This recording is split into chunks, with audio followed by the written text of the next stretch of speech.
Assalamualaikum warahmatullahi wabarakatuh. Nama saya Fitrayana Yulandari, kelas B, semester 6, jurusan Ilmu Administrasi Publik, NIM 091058041917. Baiklah, pada kesempatan kali ini saya akan membahas tentang manajemen strategis.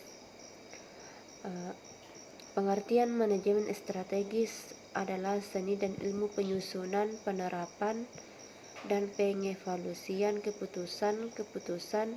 Manajemen strategis berfokus pada proses penetapan tujuan organisasi, pengembangan kebijakan dan perencanaan untuk mencapai sasaran, serta mengalokasikan sumber daya untuk menerapkan kebijakan dan merencanakan pencapaian tujuan organisasi. Manajemen strategis juga ini merupakan sebuah proses yang terdiri dari 3 kegiatan, antara lain perumusan strategi, implementasi strategi, dan evaluasi strategi.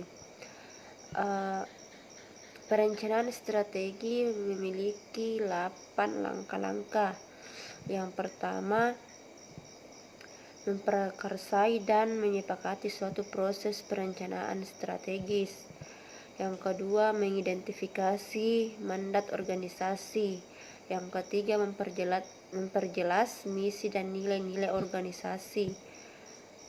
Yang keempat, menilai lingkungan eksternal, peluang dan ancaman. Yang kelima, menilai lingkungan internal, kekuatan dan kelemahan. Yang keenam, mengidentifikasi isu strategis yang dihadapi organisasi. Yang ketujuh, merumuskan strategi untuk mengelola isu-isu. Yang kedelapan, menciptakan visi organisasi yang efektif bagi masa depan. Menurut David 2016 menjelaskan bahwa proses manajemen strategis terdiri dari 5 tahapan. Yang pertama, menetapkan arah dan misi organisasi. Yang kedua, memahami lingkungan internal dan eksternal. Yang ketiga, perumusan strategi. Yang keempat, implementasi strategi. Dan yang terakhir, evaluasi strategi. Berikut ini beberapa karakteristik dari manajemen strategi, antara lain yang pertama, manajemen strategi diwujudkan dalam bentuk perencanaan berskala besar, dalam arti mencakup seluruh komponen di lingkungan sebuah organisasi yang dituangkan dalam bentuk rencana strategi atau Renstra, yang dijabarkan menjadi perencanaan operasional atau RENOP, yang kemudian dijabarkan pula dalam bentuk program-program kerja.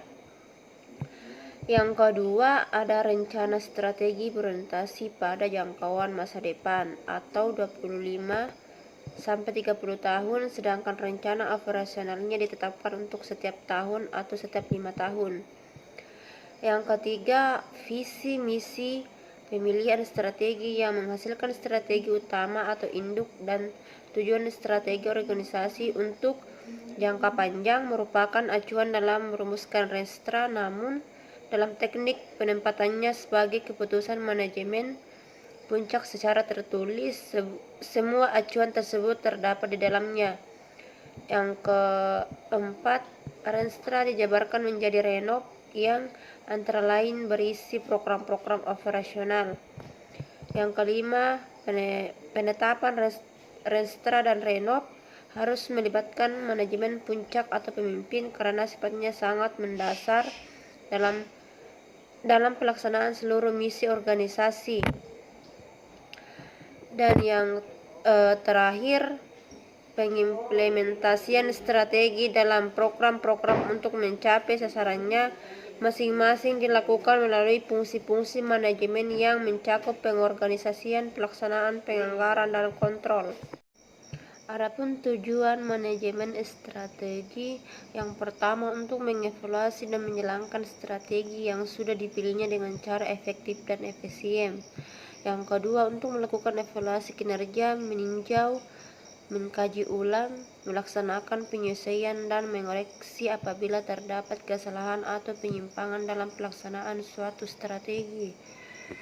Yang ketiga, memperbaharui strategi yang telah dirumuskan agar sesuai dengan perkembangan lingkungan eksternal. Yang keempat, untuk meninjau kembali dari kekuatan, kelemahan, peluang, dan juga ancaman bisnis yang ada.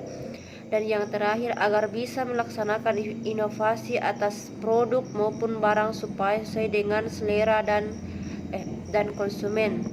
Sekian, assalamualaikum warahmatullahi wabarakatuh.